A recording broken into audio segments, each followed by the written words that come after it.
We all belong outside. We're drawn to nature, whether it's the recorded sounds of the ocean we doze off to, or the succulents that adorn our homes. Nature makes all of our lives, well, better. Despite all this, we often go about our busy lives removed from it. But the outdoors is closer than we realize. With AllTrails, you can discover trails nearby and explore confidently. With offline maps and on-trail navigation, download the free app today and make the most of your summer with AllTrails.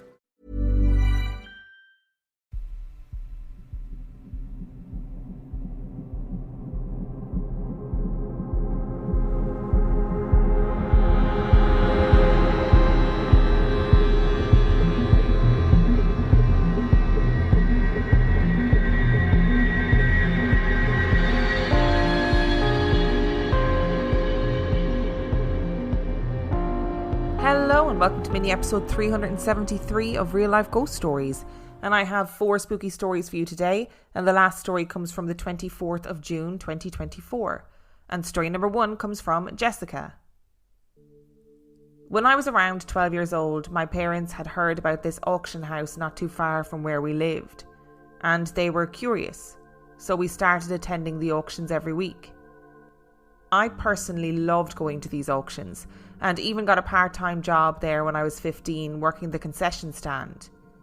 We would see some of the most amazing items coming in and out of there on a regular basis. My mom actually found a beautiful porcelain doll in a wedding dress, and she came in her own glass cabinet that required a key to open it. She fell in love with this doll and purchased it. This then started her obsessive collection of porcelain dolls. Every time the auction house would get one in, she would bid on it and most of the time would end up getting it. Before we knew it, every bit of shelf space in our living room was taken up by a porcelain doll. We had staggered shelves above our couch. I believe around 10 long shelves in total, and they had nothing on them but her dolls. Soon, we started noticing odd little things happening around the house. It started small, like things being moved from where we left them. But soon these things started to increase and become more noticeable.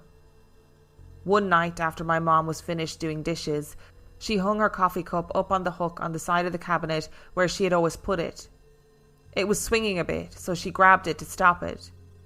It was still just barely swinging when she let it go, and she thought nothing of it and sat down in the living room. After sitting down, she noticed that the swinging had picked up pace somewhat and was swinging a little faster. The cup just kept going faster and faster. Ironically, after watching it for almost an hour, we got bored and stopped. Less than 5 minutes later, it was dead stopped. We didn't know what made it swing, but it never happened again, so we just wrote it off as weird. Not long after that, I was playing in the living room with the little girl my mom used to babysit, and we were just rolling a rubber ball back and forth. At one point, I rolled the ball to her and must have rolled it a little too hard because it rolled right past her into my parents' room, around a shoe, and stopped. As I headed to the room to grab the ball, it then rolled back around the shoe and out of the room. I'm not going to lie, that one freaked me out. Of course, my parents had ran to the store at that time and were not there to witness it, and I couldn't get the ball to do it again when I tried to show them. Now this is where it starts to get good. My siblings and I started inviting some of our friends to come over and hang out at our house. Most of them never came over more than once. Some of them were creeped out by my mom's doll collection and swore that the dolls' eyes and heads would turn and follow them as they walked through our living room. Others would say that they would see shadows moving out of the corner of their eyes while sitting on the couch underneath the dolls. We even had one friend that had a doll fall on him as he walked in front of the couch. One of my mom's friends was sitting with us for the weekend while my parents were out of town. She was watching TV in the living room, sitting centre of the couch, when she said she saw something fly behind her fast on the back of the couch, and then the lamp on the end table got knocked onto the floor. She had assumed it was my cat Boots, so she got up to pick up the lamp, and next to it on the floor was one of my mom's twin dolls. She had 2 dolls who were identical down to every detail except that one had black hair and one had brown hair. This startled her so badly that she never came back after that weekend. Things started to happen more often after that. Still just little things, but creepy. Most mornings I was usually the first one to wake up, or at least the first one to actually get out of bed and come out of my room. One morning I came out to find the glass cabinet of the bride doll I mentioned earlier wide open. I didn't think much of it at that moment, just that maybe the lock or the latch was broken because it was old. My mom shut the door, locked it with the key, and then pulled on it to make sure that it was secure. The next morning I woke up to the same thing. After almost a week of this happening, my mom got mad, thinking that we were playing with her doll while she was sleeping and weren't closing it properly. She even went as far as taking the key and hiding it in her room at night so we couldn't open it. But that didn't stop it. Things just kept getting stranger. Toys would start making sounds when no one was in the room with them. Lights would go on and off on their own.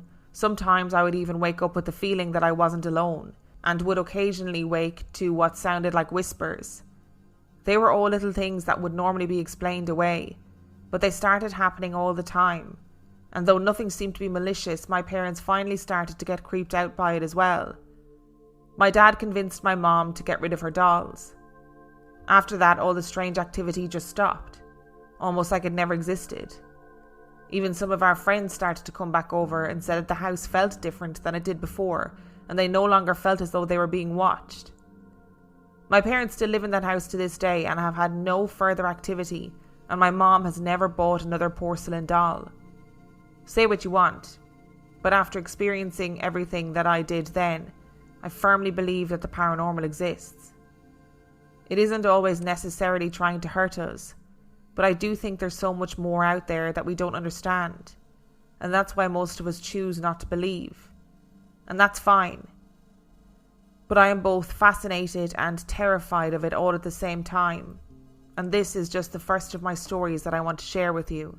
My nana used to have a collection of porcelain dolls, and I always quite liked them. I never really found them scary, although I can see why people find them freaky.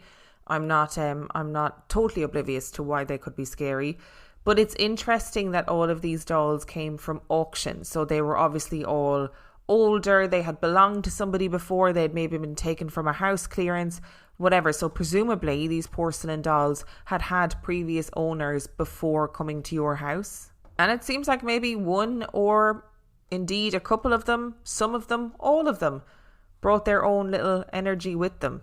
And look, these dolls meant a lot to your mum. She really loved them. She loved the original bride and then loved the bride so much that she started a collection. So you can kind of assume that they were also loved by the people who owned them previously. And maybe that's where the energy comes from previous owners who are like, this was a thing that I really loved and this was a thing that I imparted a lot of time and emotion into, and therefore that emotion is going to play out like stone tape theory, only with porcelain dolls. Stone doll theory, or doll tape theory, if you will. And it's fascinating that all of the activity stopped after all of the dolls were removed from the house. That is interesting. And that other people who came into the house had those feelings, you know, people who were visitors. It wasn't just you guys as the family living in the house. It was actually people from the outside who were like, no, those dolls are weird. I've witnessed weird little things happen. I've heard weird little things happening. I get this sense that I'm being watched. It feels uncomfortable. So yeah, lots of witnesses. And story number 2 comes from Lorna. I don't know much about false awakenings, but over the past 5 years I've been experiencing them. The first time it happened, I'd woken up in bed and tried to turn my lamp on. It didn't work, so I got out of the bed and turned the main room light on. I then woke up, in the same position I'd woken up in before. I tried the lamp, it wouldn't work, so I got up and turned the main light on. I opened my bedroom door and walked down to the bathroom and then woke up. At this point I was starting to get stressed, so I repeated the process. Lamp, light, door, bathroom. I end up getting to the bathroom and see through the mirror that someone was walking very slowly past the door. I turn to follow and then you guessed it, I wake up. This time I'm really freaked out and I can feel myself hyperventilating. I try turning the lamp on and it doesn't work, so I go to the main light and turn that on, open the door and make my way to the bathroom.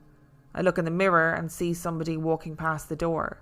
I turn to try and follow, looking down the corridor and see no one is there. I get to the stairs, and at the bottom of the stairs there is a very tall, thin person standing there. The worst thing about this person was that their face was a distorted baby's face. And then I woke up. Even thinking about this creepy baby-faced, tall, thin thing standing at the bottom of the stairs just looking at me makes me so freaked out. Oh, this story sounds truly horrific. I am so sorry that you went through that, Lorna, because I don't quite know what to say about it. I don't know what to make of it, but it sounds so intense and so stressful. So I have had a cursory Google about what to do if you have these dream loops or false awakenings. And apparently, if you count your fingers, it's a good way to determine whether or not you're dreaming. So apparently, right, even the most vivid of dreams don't have fully fleshed out details. So the chances are you'll be off by a digit or two, or you simply just cannot focus enough to count all the way. That's like AI. That's like, when you ask AI to make a picture of a person and they just cannot get the fingers right. Apparently, you should also try remembering specific details like your address, your telephone number, or the names of your immediate family down to their middle names. So dreams don't allow you to focus really well, and apparently trying to focus on details can help you to ascertain whether or not you are dreaming. And another way to tell, so this has completely blown my mind, is something called a threshold test. So that thing where you walk into a room and you completely forget why you're there. So apparently studies show that when you go through a threshold, like if you walk through a doorway, your brain automatically forgets information. And you can do that in dreams. So if you walk through a threshold in a dream, the dream will likely change completely, having no connection to the previous one. Honestly, that has blown my mind. The one thing I will say, Lorna, in relation to your story in particular, is that this website also said that these dream loops and waking dreams can be quite similar to sleep paralysis. So you can have feelings of dread and see things like the hag, etc., in these sleep paralysis states. So it may be that the baby-faced monstrosity that was at the bottom of the stairs was part of like a sleep paralysis thing.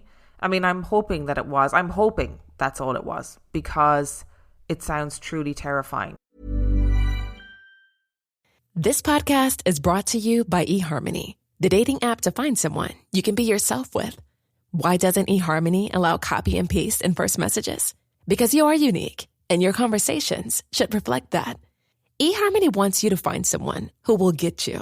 How are you going to know who gets you? If people send you the same generic conversation starters they message everyone else. Conversations that actually help you get to know each other. Imagine that. Get who gets you on eHarmony. Sign up today. Millions of people have lost weight with personalized plans from Noom. Like Evan, who can't stand salads and still lost 50 pounds. Salads generally for most people are the easy button, right? For me, that wasn't an option. I never really was a salad guy. That's just not who I am. But Noom worked for me. Get your personalized plan today at Noom.com. Real Noom user compensated to provide their story. In 4 weeks, the typical Noom user can expect to lose 1 to 2 pounds per week. Individual results may vary. And story number 3 comes from David. Just a quick, creepy story that happened several years ago. I was driving home alone one evening after a very long day of being out of town. I had driven this route many times, so I knew it like the back of my hand and wasn't really paying attention. I came around a corner and noted the one major landmark that told me I was getting close to home, the Natchez Trace Bridge. For context, that is the only bridge on that stretch of road, and it is very distinctive. And to be honest, it always gives me chills for some reason. Bad energy, I guess. So I pass under the bridge and drive for another few minutes. Then I come around a curve and I see that bridge up ahead in the distance that I had just driven under. I used to roll my eyes a bit when people said their blood ran cold, but I swear mine did at that moment. All the colour drained from my face as I passed it again, and I immediately called my mom to tell her what I had just experienced. I have never had that happen before or since, and can't for the life of me rationally explain it. I think we've all had that experience, especially if you are somebody who drives. When you go into autopilot and you sort of forget your journey home, you get home and you're like, if you give me £1,000,000, I couldn't remember anything about that journey. I mean, it's not great, like, but it does happen to everybody, I think, at some point when you're driving. But this does not feel like that. This isn't a case of David being like, oh, I got home and I didn't remember passing under that particular bridge.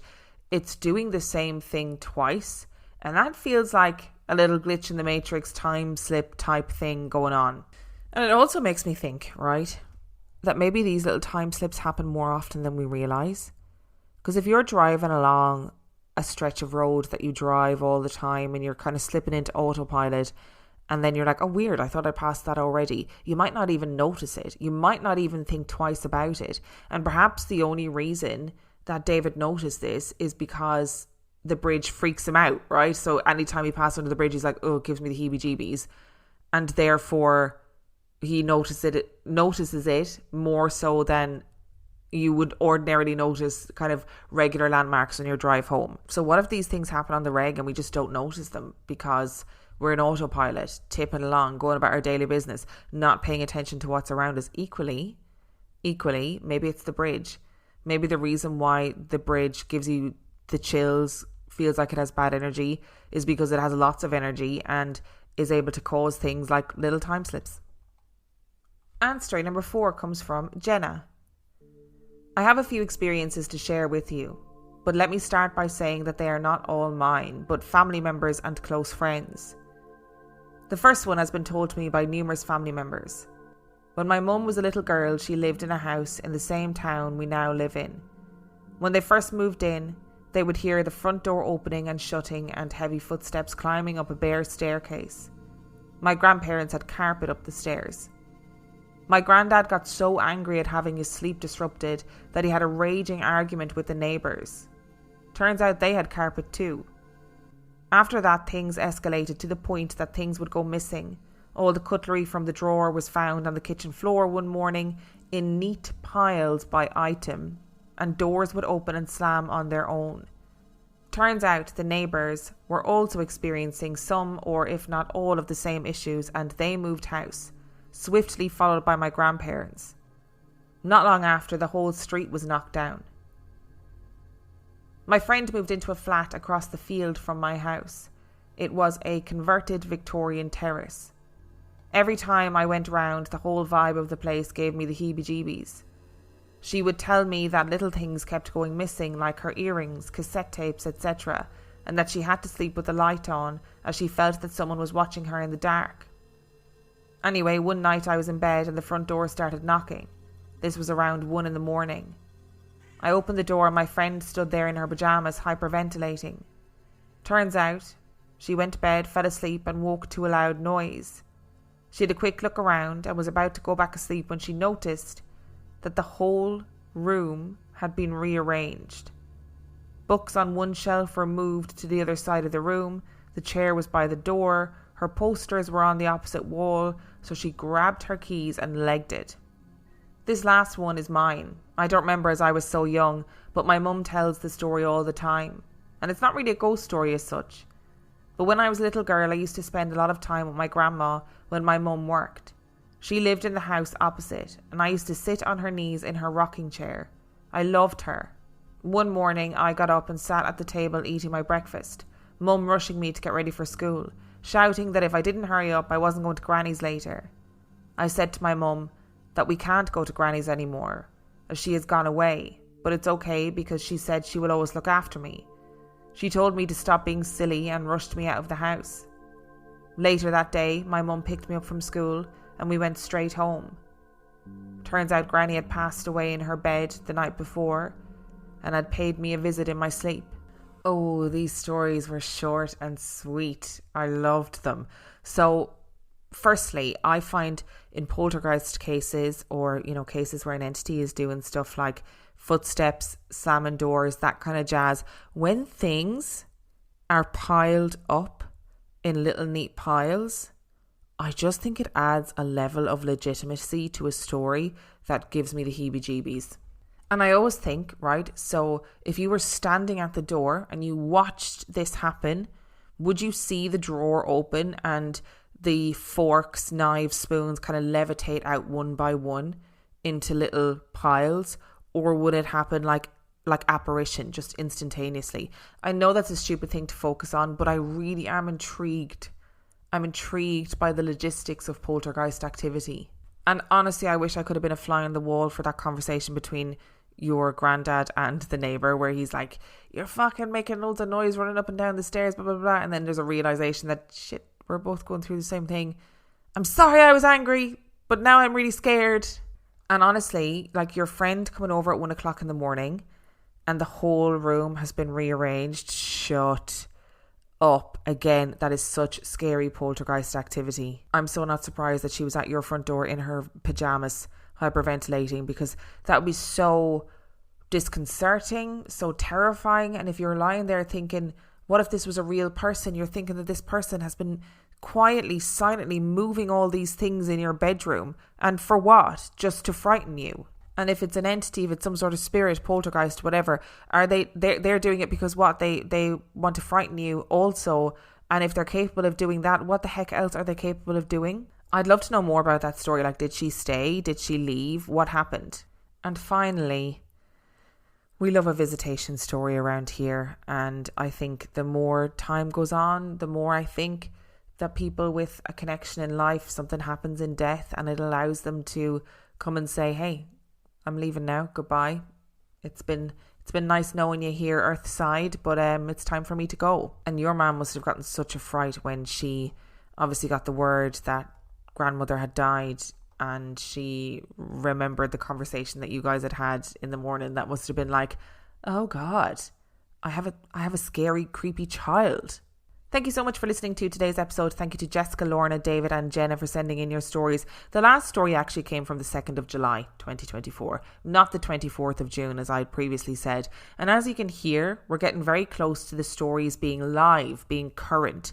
So if there are Wednesdays, Fridays where there isn't a mini episode, it's not because I've not bothered, or it's not because I've disappeared somewhere. It's just probably because I've run out of stories. So if that does happen, just wanted to let you know, to be aware, and don't panic if there's no Monday or no Wednesday or Friday episode. We've gotten to that point naturally where the stories are slim on the ground. Thank you so much for listening to today's episode. If you would like to send in your story, you can do so by emailing it to reallifeghoststoriespodcast@gmail.com. You can also check out the website reallifeghoststoriespodcast.com. And if you are desperate for some extra content, you can subscribe to the Patreon. That is patreon.com/reallifeghoststories, where for $5 a month or $2 a month, you can get access to heaps of extra content, as well as every single main and mini episode completely ad-free. And on that note, we shall see you next time. Does your summer need a boost? Wayfair's Black Friday in July is here, and the savings are electric. Right now, you can get up to 80% off everything you need to recharge your space. Save on living room updates, home decor, outdoor, and way more. Plus, surprise flash deals and free shipping on everything. Head to Wayfair.com to shop Wayfair's Black Friday in July, now through July 29th, and light up your summer with savings. Wayfair, every style, every home.